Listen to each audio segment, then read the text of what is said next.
잇따른 금리 인상과 경기 침체 우려에 따라 강남권 핵심 입지 아파트마저 10억 원씩 급락하고 있습니다. 지난 2008년 금융위기 때보다 더 가파른 추세인데 정부가 부동산 시장 경착륙을 막기 위한 대책을 서두르고 있습니다. 이동우 기자가 보도합니다. 3,400가구에 이르는 대단지로 강남권 대표 아파트인 반포자이.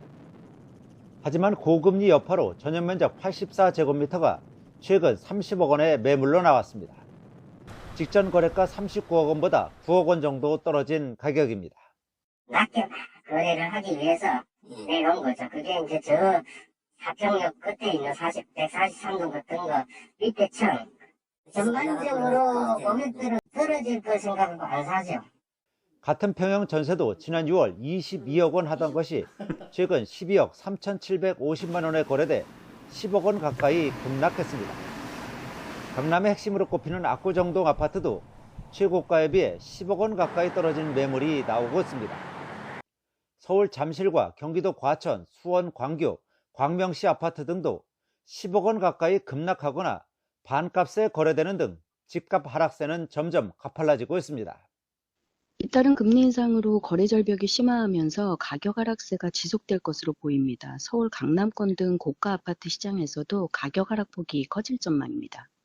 실제로 지난달 서울을 비롯한 수도권과 전국 아파트값은 모두 2% 넘게 떨어지며 2003년 조사 이후 최대 낙폭을 기록했습니다.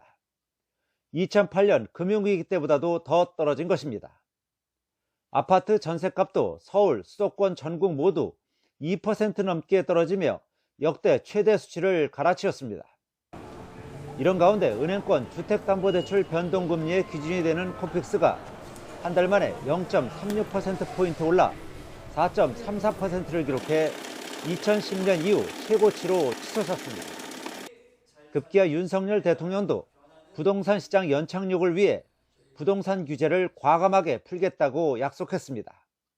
고금리 상황으로 이 주택 가격이 하락하는 추세를 보이기 때문에 저희가 수요 규제를 조금 더 빠른 속도로 풀어나가서 당장 다주택자나 임대사업자에게도 주택담보대출 허용을 추진하기로 했습니다. 하지만 전문가들은 이 정도로는 부족하다는 평가입니다. 지난 2008년 글로벌 금융위기를 능가하는 부동산 불황 조짐이 나타나고 있기 때문에 재건축, 금융, 세금 등 선제적이고 전방위적인 규제 완화 조치가 필요해 보입니다.